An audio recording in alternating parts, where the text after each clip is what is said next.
The next film you're about to see was filmed by 15 members of the club, and it was on the occasion of the Queen coming to Morecambe to unveil the Eric Morecambe statue. After Morecambe, the Queen moved on to Lancaster, so shall we take a look at the film now, which is called The Sovereign and Sunshine.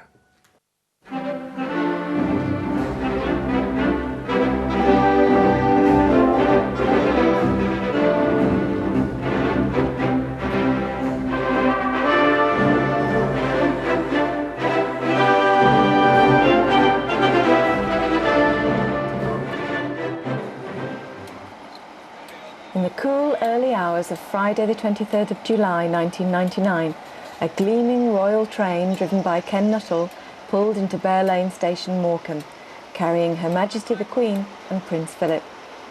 The train was heading for an overnight stay on a nearby single-track siding. The reason for the royal visit was to celebrate the 600th anniversary of the link between the Crown and the Duchy of Lancaster, and to unveil a statue honouring the comedian Eric Morecambe. Since first light, the crowds had been gathering at various vantage points. Invited guests were taking up their positions and inspecting the newly completed gardens and the tributes surrounding the statue. Already, the radio and television companies were broadcasting live coverage of the event, affording Morecambe one of its best ever days of national and international publicity. The statue was sculpted by Graham Ibison from Barnsley and was cast in silicon bronze, with a shell thickness of 1/4 of an inch. The original clay and wireframe sculpture was approved by Eric's widow Joan and her son Gary before the hot wax casting process began. Right on time, the royal train made its way into Morecambe Station, which by now was surrounded by hundreds of spectators jostling for a view of the Queen and Prince Philip. The royal party were welcomed by the Lord Lieutenant of Lancashire, Lord Shuttleworth, and his wife Lady Shuttleworth, the High Sheriff of Lancashire.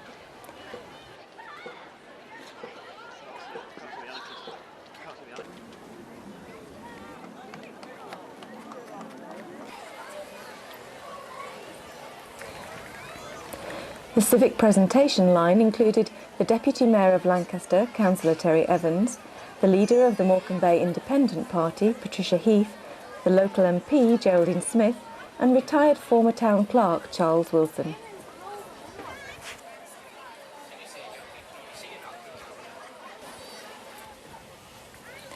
After meeting civic dignitaries, the Queen was introduced to the statue's sculptor, Graham Ibison, and to Eric Morecambe's widow, Joan Bartholomew, and her family.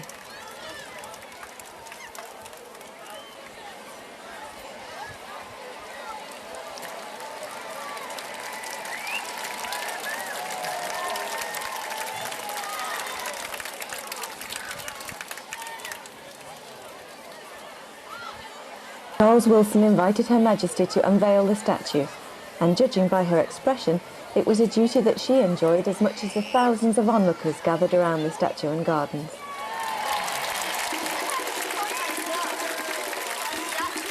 The sight of Eric in his comic pose brought smiles all round and prompted the beginning of a dance routine jointly performed by students from Morecambe and Heysham High Schools.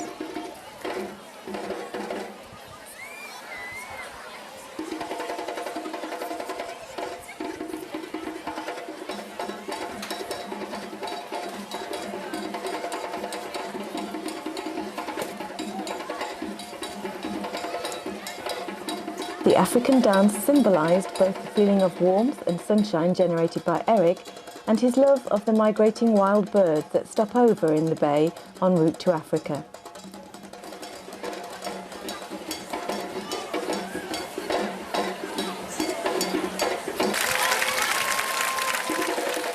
The dance had been created under the direction of the Ludus Dance Company with the assistance of the African ensemble Mashango.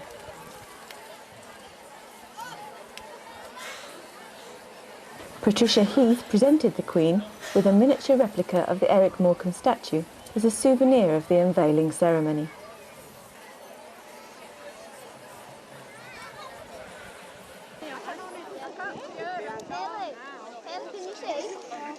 During the weeks before the Queen's visit, the visitor newspaper ran a competition for the best 2 essays by school students, describing where they would take the Queen if put in charge of the visit. The winners were 14-year-old Anna Campbell from Morecambe and 12-year-old Victoria Atkinson from Lancaster. The visitor's editor, Glenn Cooper, introduced the girls, who then presented the Queen with a bouquet of Lancaster red roses.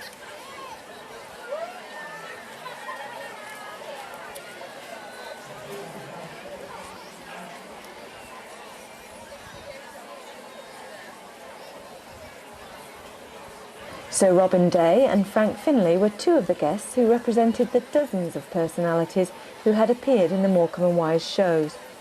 The names of all the guests in the shows are engraved into the marble floor surrounding the statue.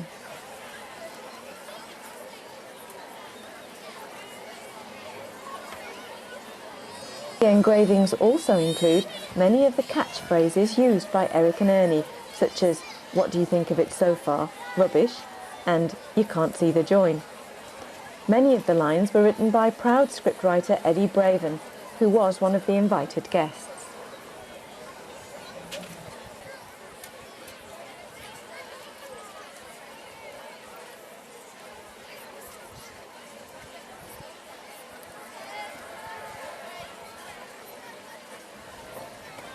Informal walkabouts are always a popular part of royal visits, and this was the case on the promenade before the Queen moved into the exhibition marquee to see displays from the local authority departments, voluntary groups, local schools and one of the main sponsors, Morrison's Supermarkets.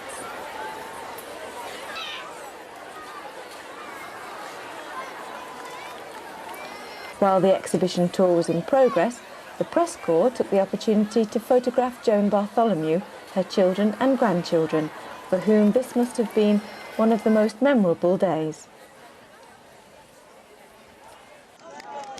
It was soon time for the royal party to make their way back to the waiting train. Crowds continued to gather for a final view of the Queen and Prince Philip as they made the short journey back down Northumberland Street to the station.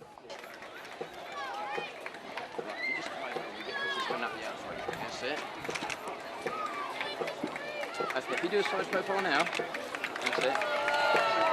And again.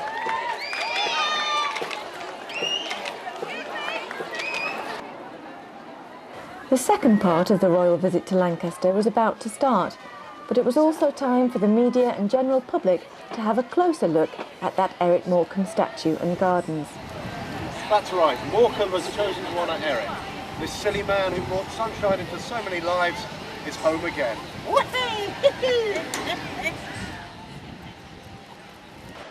Already the radio coverage had gone out live, but the various TV and radio stations were still gathering material. They were talking to the public and personalities who had all contributed to a memorable day in the history of Morecambe when it paid tribute to its most well-known and popular son, Eric.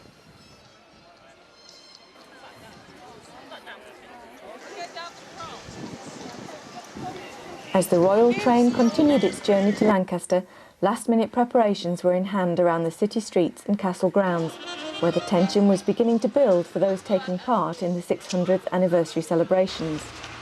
Local people, invited guests and visitors were making their way to their positions in good time so as not to miss what for some will be a once-in-a-lifetime experience.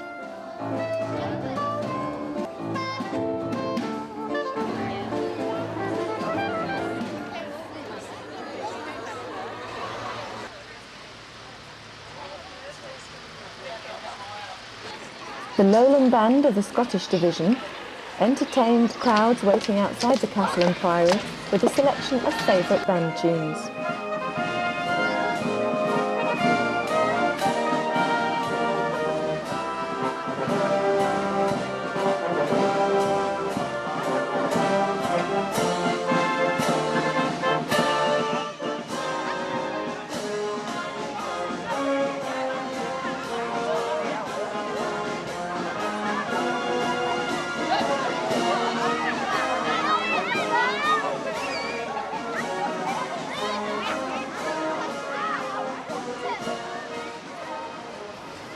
Throughout the whole royal journey, the train had been pulled by two special locomotives, named Prince William and Prince Henry, both painted in the royal train livery.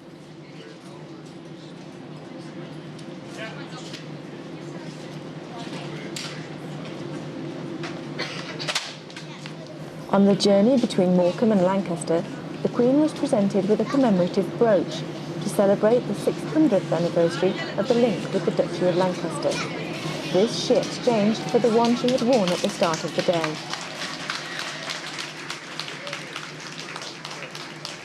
On the platform to welcome the Queen and Prince Philip were Virgin train manager Jane Brammer and her assistant Brian Bromley, with invited members of Virgin Rail staff and their families.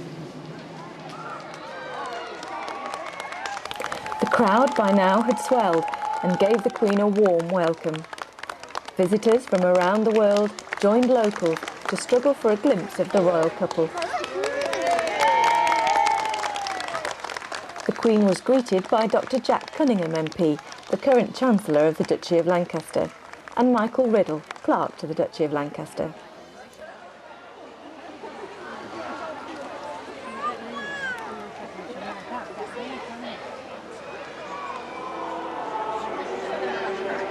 The commemorative service was led by the Vicar of Lancaster, Peter Kavanagh, and the lesson was read by Dr. Jack Cunningham. During the service, the choir sang a special repertoire commissioned by the Friends of the Priory, written by Roger Cann. The invited guests to the service included tenants and staff of the Duchy of Lancaster, the Lord Lieutenants and High Sheriffs of 4 counties, city and county councillors, MPs, MEPs, magistrates, the clergy from all denominations, and representatives of local charities.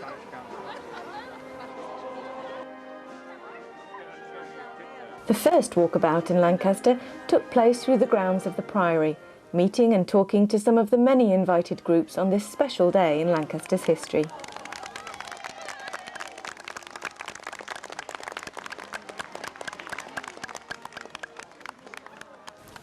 In the courtyard, the keeper of the castle, Mr. Eric Jones, carried out the traditional ceremony of presenting the keys of Lancaster Castle. The royal party met representatives from the castle management, the prison service and the court services, both of whom used the castle to carry out their duties.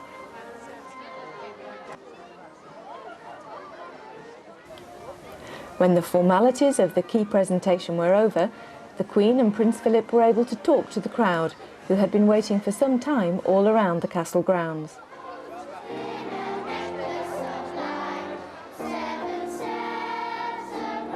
In the square, the Dallas Road School Choir was in full song, as an even bigger crowd waited for a glimpse of the Queen.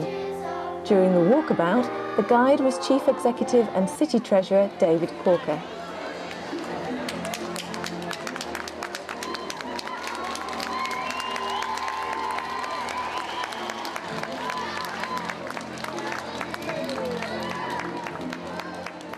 Earlier, many of the shoppers had brought flowers and presents to give to the royal visitors, and every effort was made to make sure they were delivered.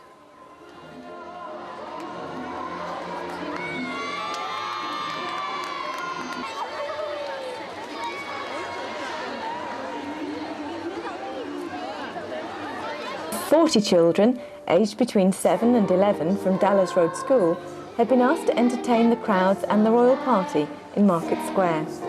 The choir sang a cycle of songs written to commemorate the 50th anniversary of the Declaration of Human Rights. The musical event was directed by Pete Moser as part of the More Music for Morecambe scheme.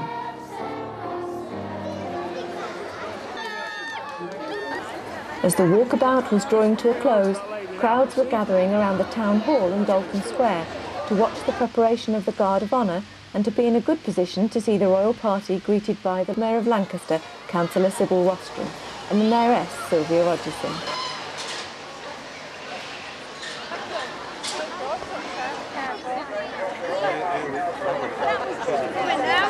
She's right, Bonnie. Yeah, she is Bonnie. With the road closed to traffic, the way was clear for the royal car to sweep into Dalton Square to the applause and cheers of the crowd.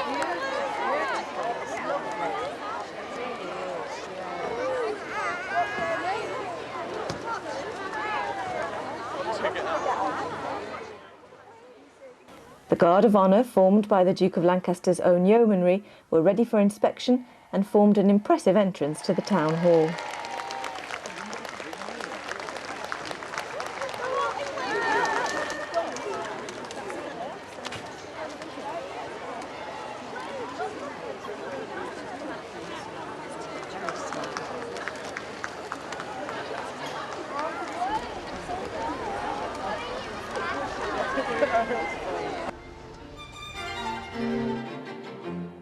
Within the town hall, the John o' Gaunt Quartet, formed by pupils from Lancaster Royal and Lancaster Girls' Grammar Schools, played a selection of lunchtime music for the invited guests to enjoy.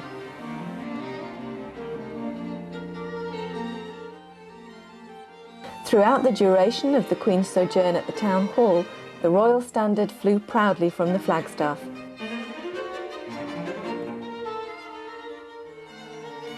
The royal party by now must surely have been feeling a little peckish, and the lunch of loon salmon, Mansa Hall lamb and fruit pudding with ice cream would be welcome.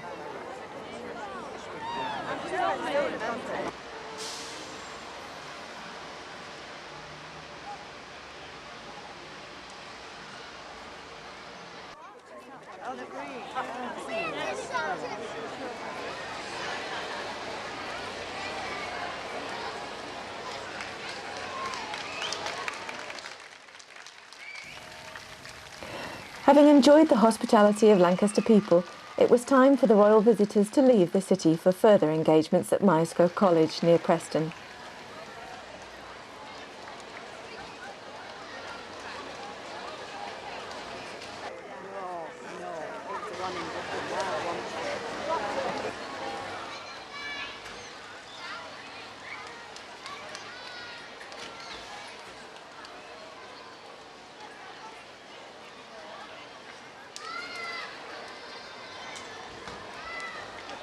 The day had gone well, and everyone who had been there would be left with wonderful memories of a very special day in the history of the Duchy of Lancaster.